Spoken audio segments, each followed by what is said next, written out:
Welcome everyone to the Co-Creators Convergence. And now you are in the Co-Creators Global Village, and we are celebrating World Unity Week.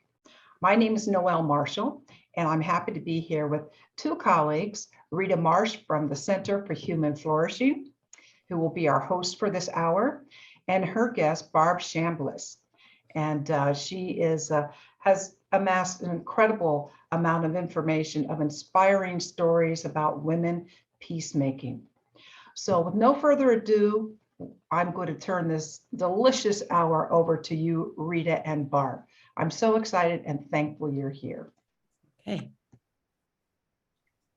Thanks so much, Noelle, and all the co-creators for inviting us into the room. My name is Rita Marsh. I'm here in Carbondale, Colorado. I'm a co-founder of the Center for Human Flourishing that provides programs in integral health to our community and beyond. And so thrilled to have been part of World Unity Week for now 3 years. And this morning I'm here with my good friend and colleague, Barbe Chambliss, who has, over a long period of time, compiled stories of women's peacemakers.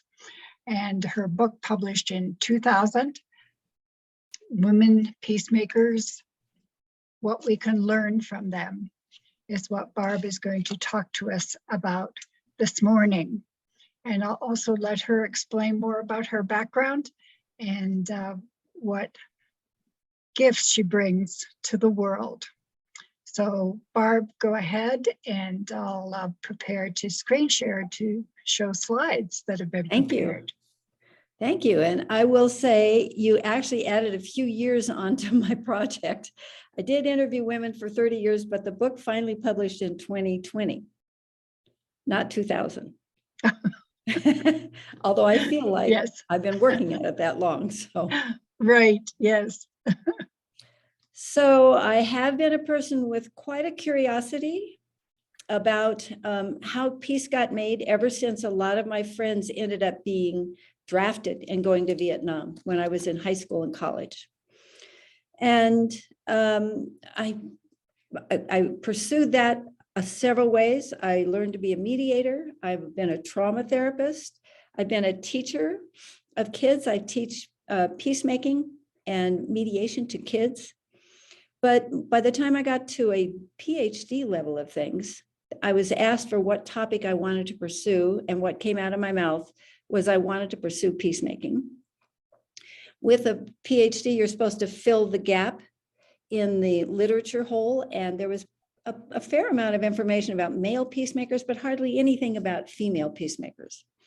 So I thought I would take women peacemakers and interview them all over the world. I wasn't even exactly sure what I was going to do with all that information, wasn't even exactly sure how I could do it, but I just launched right into it. I put my tuition on for my PhD on a mileage plus credit card. And whenever I had enough miles to travel for me and one of my kids, we would go interview women that I had sort of cold called all over the world. And the book now, as you can see, it picks out 15 of the nearly 60 stories that I have written up from these interviews. And I have to say, as I get deeper and deeper into showing people these stories, telling people about these stories, I honestly believe that by hook or crook, their kind of peacemaking actually constitutes a relatively newly known form of peacemaking. And I've just called it conscious peacemaking because, boy, have these women had to be very conscious about the work that they did. And you'll see later in the conversation how I'm teaching it to other people, or encouraging people to call themselves conscious peacemakers, because this kind of peacemaking is being done every day, but it isn't called that. So I wanted to just show you what I love, some things I love about this book. Not only did we I worked with an incredible team of women in my local town of Carbondale, And they did a phenomenal job of editing and a great job of doing the graphics and a start for me to do some of the marketing. But one of the most interesting things is the woman that did the graphics work said to me, I know you've collected these colored pictures from all sorts of women, but I have to tell you what your book is going to cost if we put those pictures at the front of each chapter. And I said, okay. And she told me, and I about had a heart attack. And she said, that's because anytime you produce a book with even one colored picture in it, all the book has to be published on that kind of paper. And the cost goes way up. She said, I have an idea. Why don't we put all the women's pictures on the front, which is going to be colored anyway, and let's bid out to see if there are any artists out there that could make black and white renditions of the women's pictures to go at the beginning of their chapters. And we had, by the time it was a week later, we had 43 people bid out to do it. And so if you can see here, right here is a woman from Zimbabwe, an orphan from Zimbabwe that started her own orphanage for other orphan children. And the person we chose ended up being able to do this rendition of her.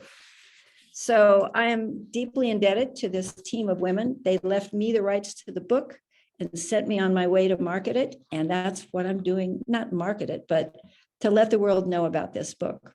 The book is full of fantastic stories of the women. I interviewed all of them, and they told me what their work is, how they got into the work, how they funded their work, how they kept going when things got rough, how they found successors for themselves if time went by and they needed to hand it off. And they also answered the questions, what role do you think forgiveness plays in peacemaking? And critically, the question, what advice would you give a young peacemaker or anyone that wanted to become a conscious peacemaker? And so the first 15 chapters of the book are women's stories, and we're going to introduce you to about a few of them during this talk.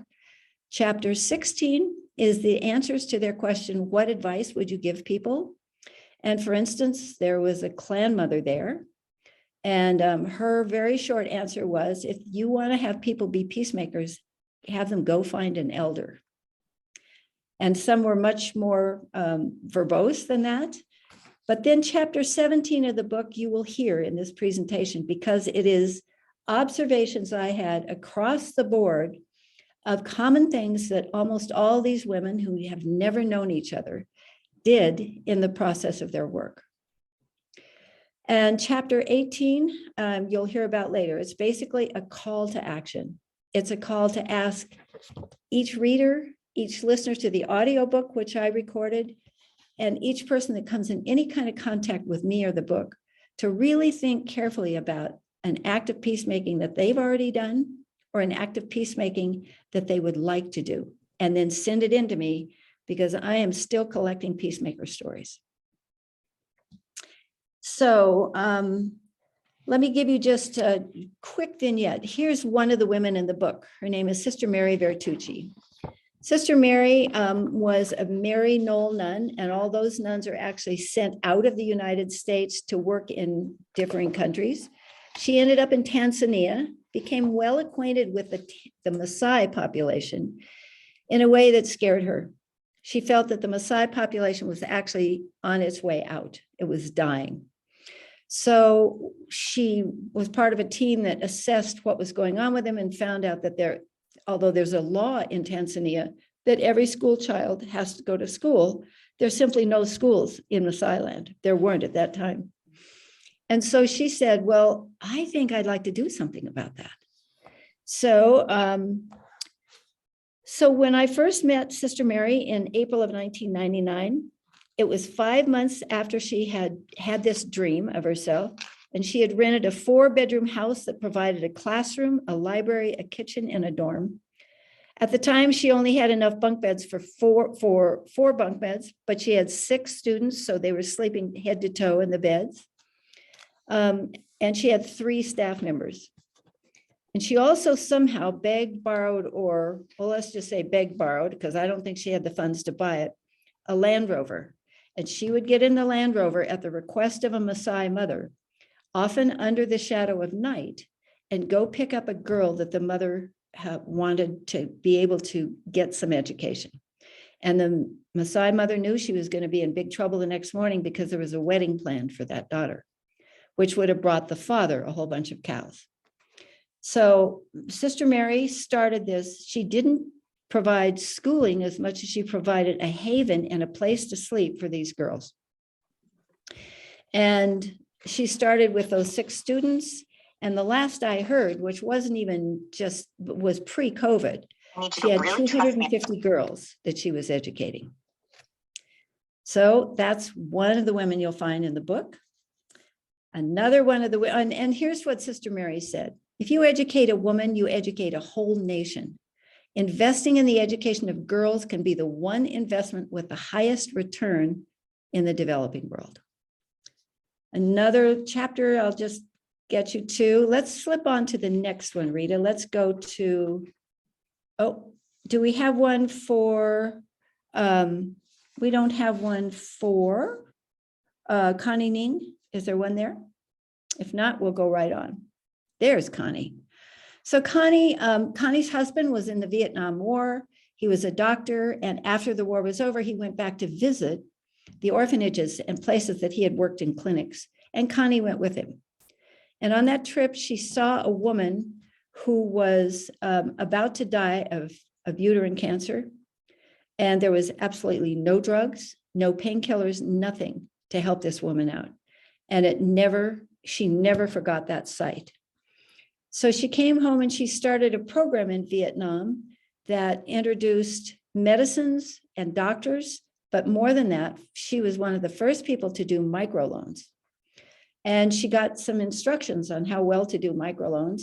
And her microloan program in Vietnam went so well that the government of Vietnam, which is communist, basically said to her, "Good job, we'll take it now, we'll take it over."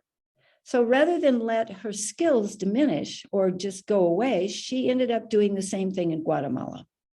So she worked with women whose husbands had been killed in the genocide in the 80s in Guatemala, the Mayan women. And she would give them a microloan.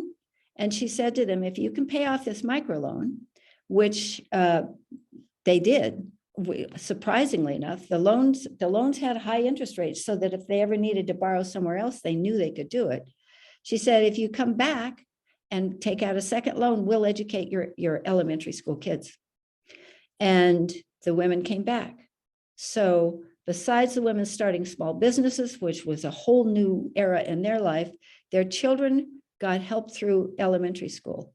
But then Connie is one of the few women in this book that followed what was going on. And by the time those kids became middle schoolers, she had a new program to lift them up with mentors, with Mayan mentors. And then these kids started going to high school, and they had an unbelievable high school process that she helped them through. And then as she watched, these kids became became college kids. She and her husband are now raising scholarship money for something called the Quetzal University they started. So these girls are going to higher education. They're also becoming nurses. They're all becoming teachers and going back to their Mayan villages to do it. And this is one of the things that guided Connie. Forget the incremental change stuff. These women are leaping over 4 to 5 generations. Can the daughter of an illiterate single mother become a physician? We think so. And we're going to find out and find what happens when she does. So Connie's story is waiting in the book. So I'm going to tell you a little bit about another woman whose name is Judith Genya. And a friend of mine, I had a lot of friends that knew what I was doing, and they would send me these ideas about women peacemakers. And I got a brochure in the mail from Judith asking for money for an organization called the Global Children's Organization. And I did what I did every time I got a hint about some woman. I cold called her up and in Los Angeles. And I said, my name is Barbe Chambliss. I am writing a book I'm doing a dissertation on women peacemakers. And I am really interested. I know that there's something going on over there, but the American media isn't filling us in on what's happening in Bosnia. But if you're doing a camp and you're going to bring Bosnian kids to Los Angeles, I don't have a lot of money to give you, but I can come cook at your camp. And she said, you're on. This is all about volunteerism, and you're going to find that you get more out of this than the kids. But I just want to let you know, this camp isn't in Los Angeles. This camp is in Croatia. Oh, I said, and by then I have to say I was hooked. So I not only went to Croatia and then paid $480 for me to be there for the 2 weeks. I had to pay another $480 so she could bring one of the Croatian or the Bosnian kids to the camp. And I got on the plane with 2 60-pound duffel bags full of swimming gear, art projects, music scores, basketballs, everything you can imagine that would be fun for kids who had been barely gotten through that Bosnian War to do on an island of safety that gave them 2 weeks of safe play with each other. Because I have something to read here. So I wrote about this in my dissertation, and I want to just read you what I wrote. In the summer of 1996, I volunteered to work in Judith's camp for Bosnian war-torn children. At this time, I was still entrenched in my idea that peacemaking was negotiating peace between warring parties. In order to understand the backdrop life of these children, I had read several books and papers on the Balkan situations. I also read the Dayton Accord, the document resulting from peace that had been brokered between the Serbs, the Bosnians, and the Croatians 5 months before the camp was to be held. As a mediator, I was impressed with the results, given the bloodiness of the war and the intractable history. Roads and bridges were to be rebuilt. Elections were to be held. Homes and villages were to be restored to their original owners. The dead were to be accounted for. By the way, you're surely going to hear some parallels to Ukraine today. Someone I thought must be a very skilled mediator to forge such an agreement, such as the Dayton Accord, and do it in Dayton, Ohio, thousands of miles from the sniper bullets of the war itself. The camp changed my life. Each night, I rubbed the feet of children trying to prepare for nightmares of their father being shot in front of them, of their mother being raped in front of them, of their best friend being killed by a sniper's bullet 2 feet away from them on the basketball court, of their grandmothers going out for water and never returning,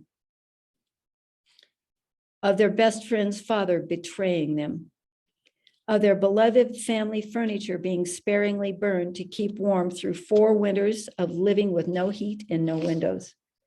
These children were able to revel in learning to swim in the ocean as one of the camp activities, and their disco dancing became more loose and joyous as the camp progressed.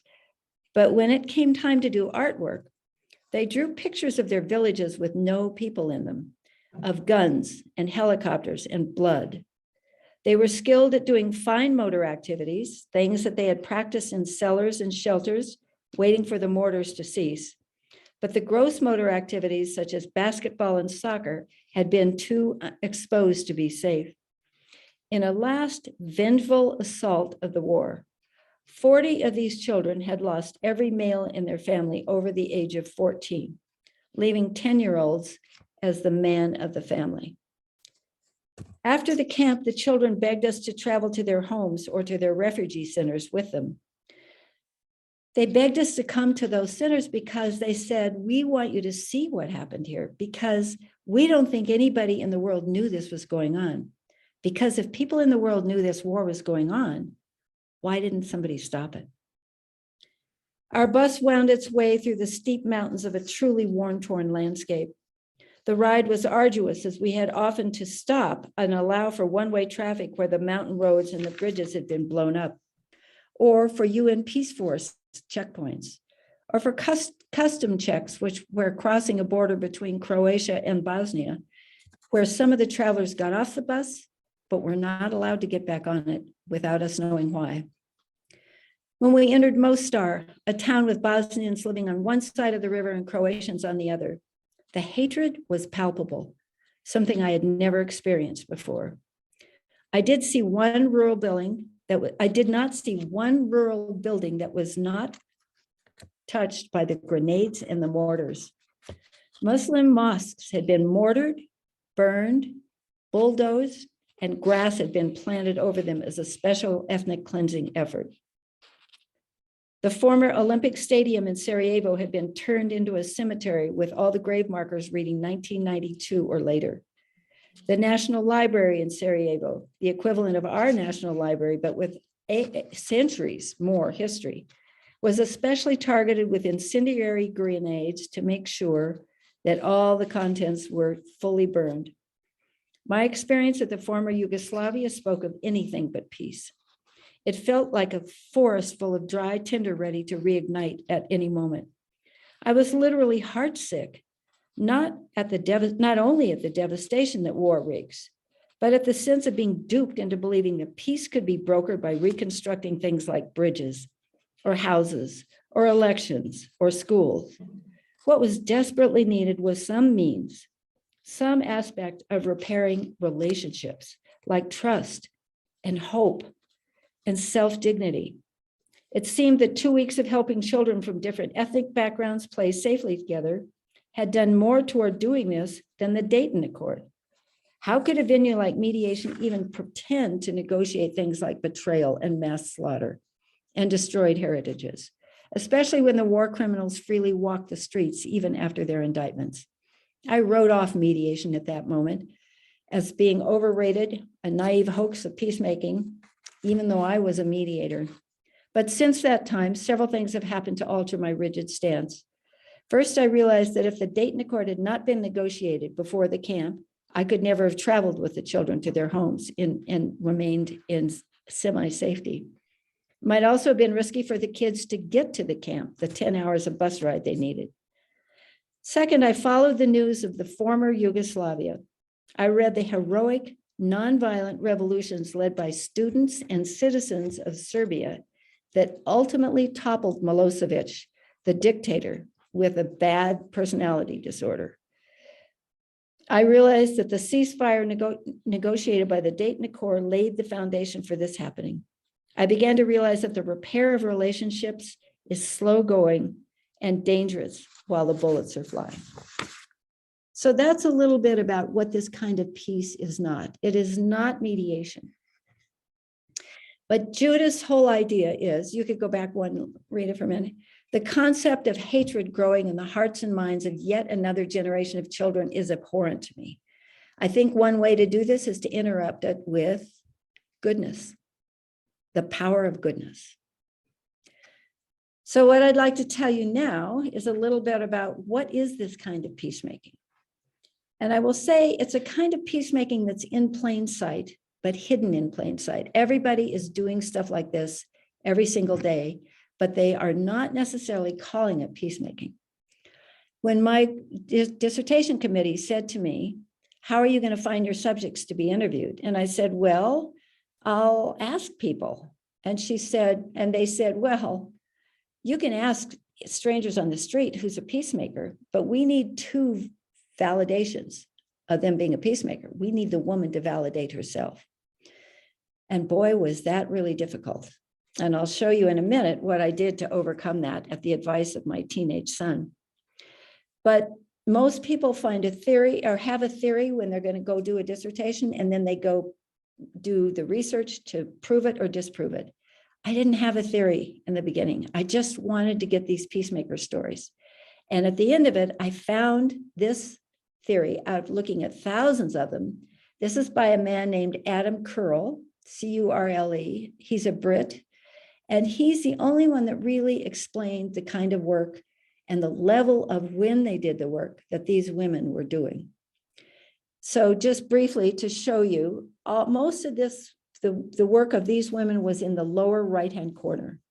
They were providing education to people that were depressed, suppressed, subjugated, and didn't actually even know that that was happening. And they certainly didn't know why it was happening. So they went in and they provided a lot of education, or in some stories in the book, you'll find that some people knew that was going on, but they just needed a lift up. And when you get lifted up, you go into the middle right. square, which that's where people start getting confronted. That's when you have marches, or you have rebellions, or you have union shops or things like that. People know something's not right. They band together with each other and they voice that they want things better. That shifts them to the middle left, which is where they can negotiate with a Dayton Accord or with mediation or things like that. And when that happens, they often go up to the upper left, which is a sustainable peace. It's not static. It goes like this. Peace is kind of coming and going and coming and going.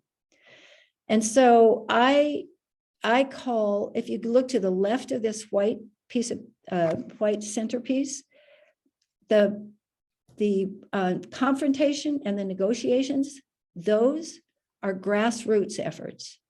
What these women were doing was tree roots efforts. It was way below the horizon of the loudness of a march. So, Narita, let's go to the next one there. So these are some other things. When the committee said to me, how are you going to find peace? Oh, no, we can go back. Yeah. They said, well, how are you going to define peace and find the right people that fit this? And I said, I don't know. So I started looking at other people's definitions and none of them really worked well. So I said, okay, and I'll show you this and you can do it with me if you want. I had to do something that was going to be international, wasn't tied to one language. So I did a visual rendition of peace. If you put your hands together like this is my rendition of peace because it's equal positions, equal opportunities, equal respect, equal trust. But if you do something like this, it is not peace because you've got a dominant and a subordinate element. So I would say to people, do you know anybody in your country that is a woman that is beginning to make this happen? And you'd be surprised at how many nominations I got for women to interview. When it came time for me to talk to the women themselves, they would let me come to their house in Israel and in Rio de Janeiro and places like that. And I called them up to see if I could come. And they said, oh, I would love to tell you about my work, but I wouldn't call myself a peacemaker. I would call myself a nun or a sculptor or a teacher or a skier. There's a story in the book about a woman who was an Olympic skier.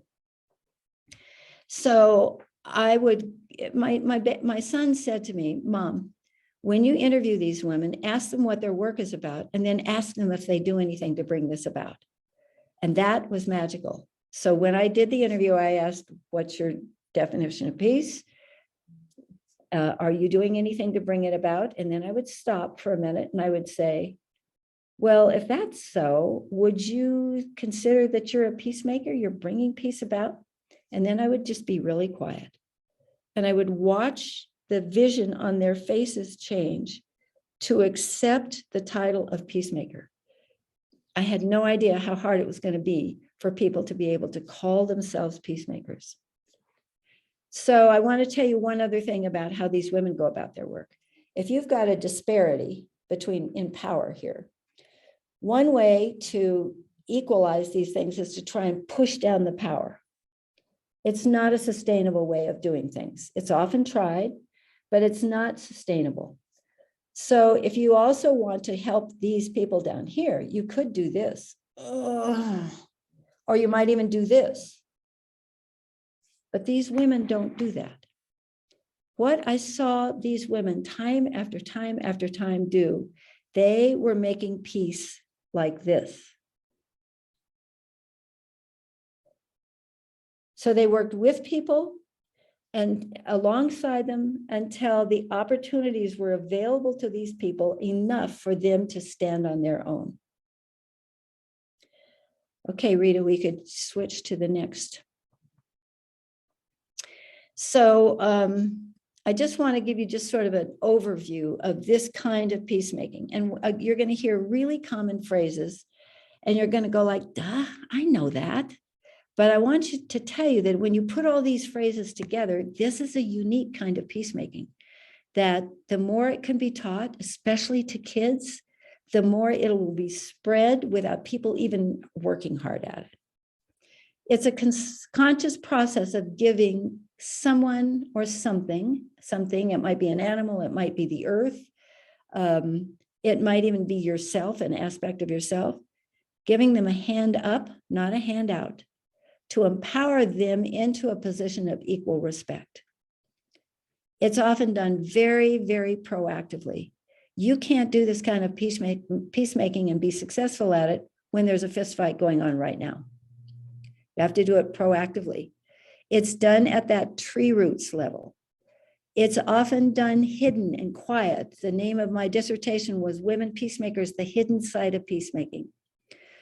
It's often started by one individual who pays attention when they see something that is not right, not fair, not just, not respectful.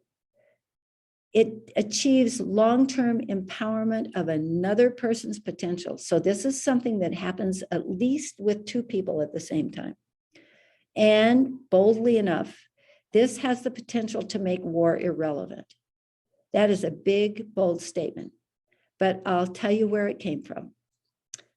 I interviewed an Israeli psychiatrist who was a phenomenal person. She was, we can go to the, let me go back and sync with the slides here. I'm actually advocating that people do conscious versus spontaneous peacemaking. What do I mean by that? Lots of spontaneous acts of kindness or acts of peacemaking are happening all the time, and often so fast that they don't get noticed by the peacemaker or other people around them. They're quite often noticed by the people who receive the hand up, but they aren't replicable. So I'll tell you a quick story about the difference between a conscious and a spontaneous act of peacemaking. Let's assume that you're a middle school kid and you're really popular and you eat lunch with the whole group of the popular kids. So one day you're late getting your lunch because you wanted to talk to a teacher, and you walk out of the cafeteria and you look over and the table's full. So you look elsewhere to find an empty seat, you go sit over there, and there's only one kid at that table, but the two of you strike up a conversation. Maybe the Olympics are on and you both like the same sport, something like that.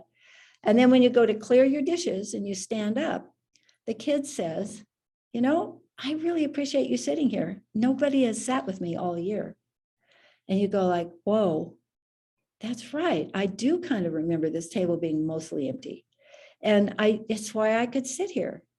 And so then you go on and clear your dishes and you go out to the playground. That is a spontaneous act of peacemaking. It doesn't become a conscious act of peacemaking until the next day, when the kid walks out of the cafeteria and makes a decision where to sit. Okay, we could go on to the next one, Rita. So why would somebody do this kind of peacemaking? I've asked people I'm teaching this kind of peacemaking too, but here are some ideas that have bubbled up about why do it.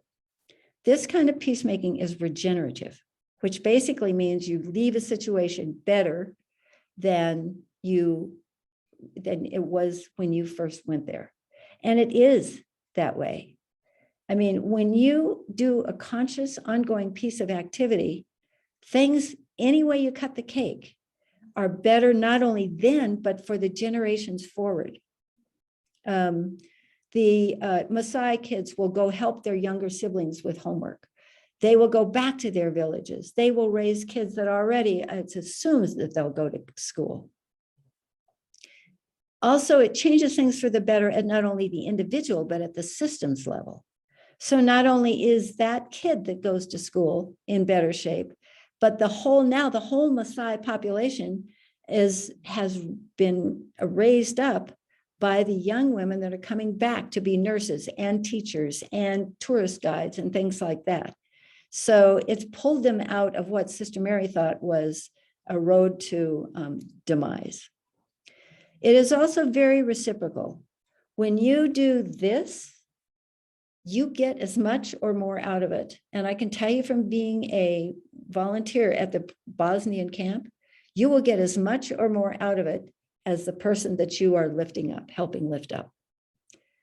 It also balances out the multiple acts of violence with multiple acts of peacemaking that we see in the media and also that are going on in the world. I mean, if you read the paper, you can probably count 100 to 1 pieces of information about violence that's going on in the world. All we have to do is show up with a lot of peacemaking things consciously out there, give those stories to the media so that we've got some sort of balance out there. And not, if you don't get them to the media, that's okay, as long as you're doing them in the world. This also teaches win-win rather than win-lose. If you think about what's going on now with Ukraine, we're all trying to figure out how somebody can win this game. But this kind of peacemaking is win-win. It also boldly has the potential to make war irrelevant. And now, Rita, let's look at the next thing. So this is another woman I interviewed. She's an Israeli psychiatrist. She was born in Israel and described her childhood as one of the most peaceful times ever. It was before 1948 when the powers that be divvied up the world after World War II. And then it became a very contentious power struggle place.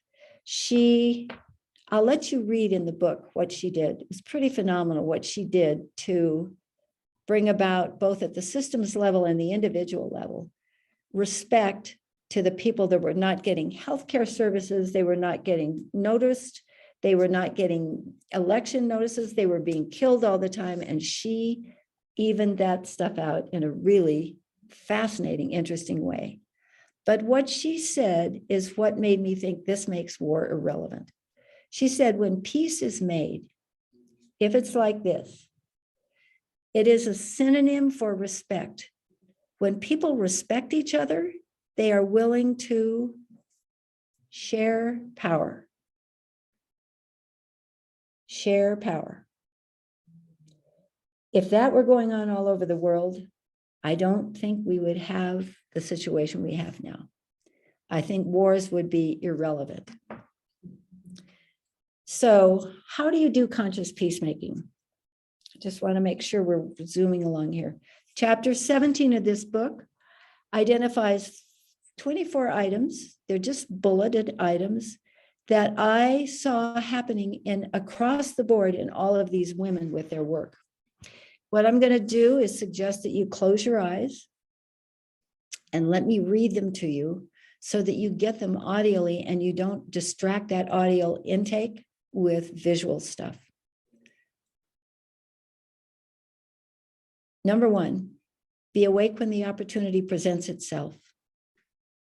Number 2, develop your service in response to people's expressed sense of need. When listening for this, be sure you are listening to understand their needs rather than listening to validate your preconceived ideas of what is needed. Number 3, never lose sight of your goal and never get attached to how you get there.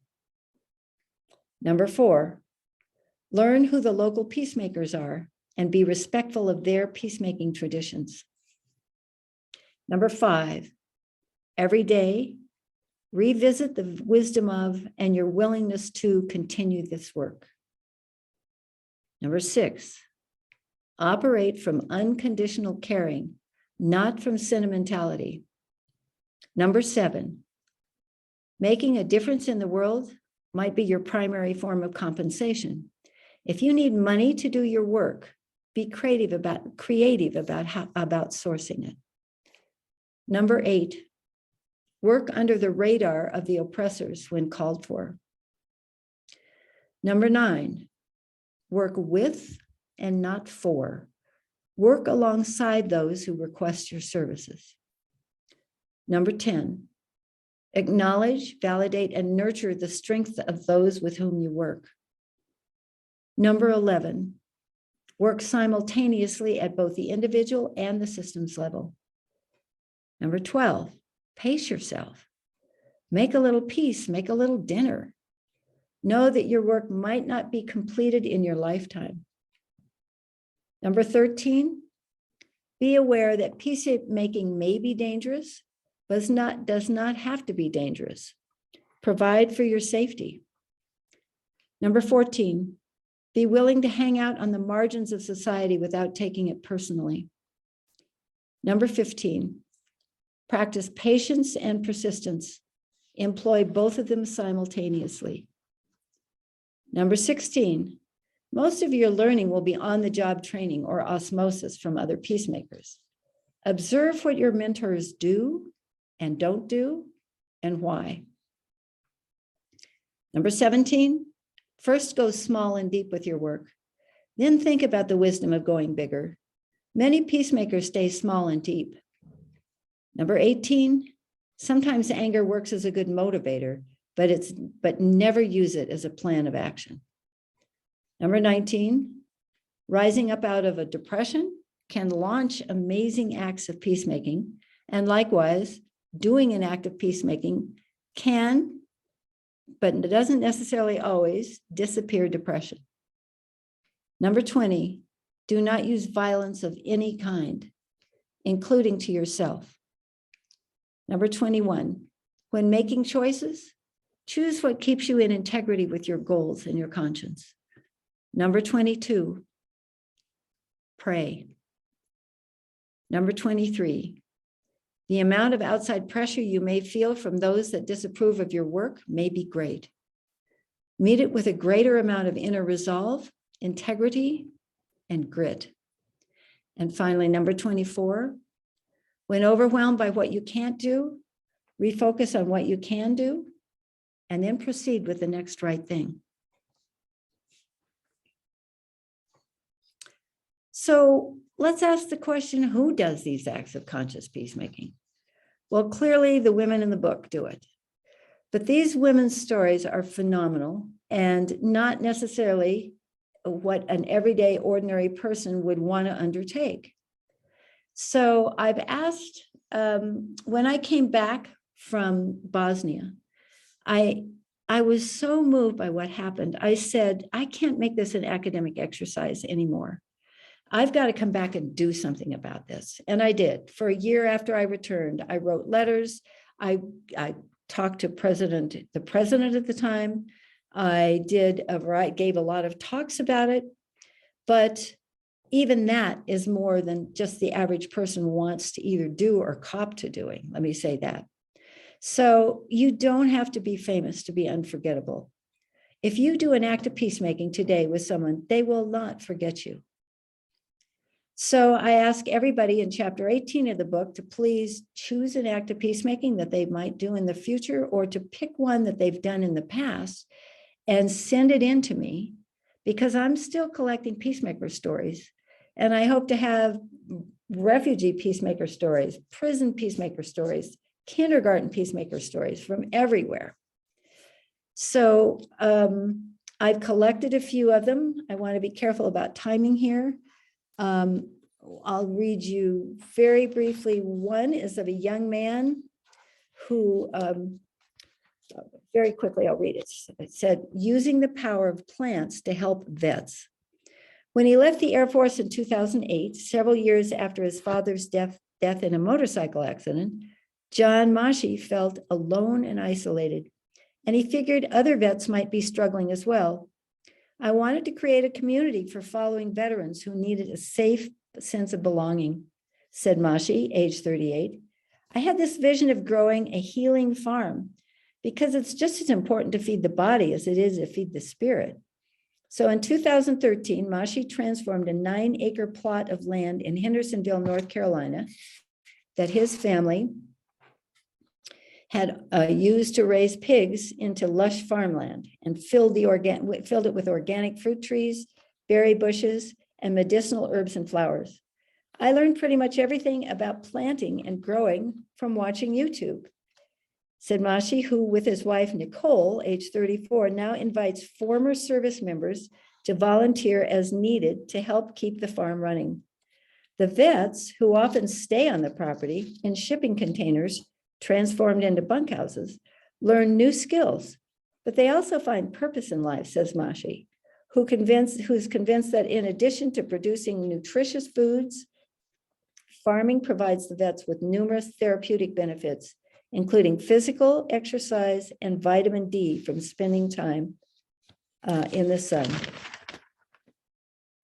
That's just one example that's come to me. Another one is about a woman who moved into a new condo and started getting weird stuff happening by her neighbor above her, found out that the neighbor was schizophrenic. And instead of dissing the woman or being disgusted by her, like many of the other people in the condominium unit had done, she made friends with her. And it made a huge difference in this woman's life. I'll just read you the last paragraph of it.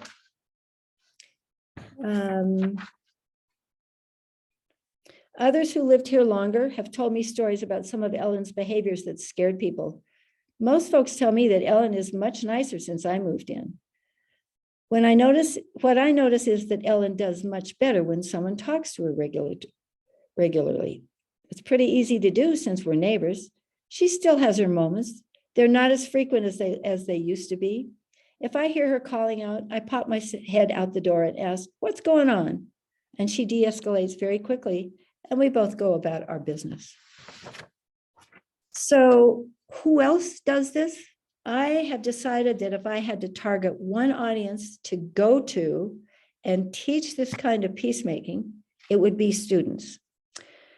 So I've been teaching high school students at two different schools. One's the Peonia Experiential Leadership Academy, and one is the Crestone Charter School in Crestone, Colorado.